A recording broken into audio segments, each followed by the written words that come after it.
Maraming salamat po sa Panginoon Diyos na sa nakalipas na 16 na taon, dininig niyang dalangin ng buong iglesia, hayahayag ang patuloy na pagtatagumpay ng mga gawain ito.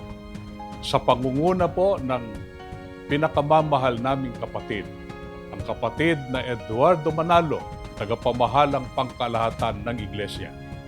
Kitang-kita po namin kung paano tinulungan ng Diyos na maipagtagumpay ang lahat po ng mga gawain sa iglesia. Sa Kanya po ang lahat ng kapurihan at kaluwalhatian.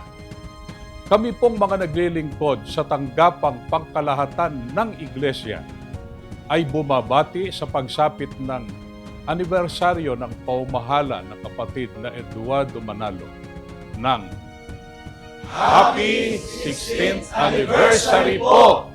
Mahal na mahal po namin kayo!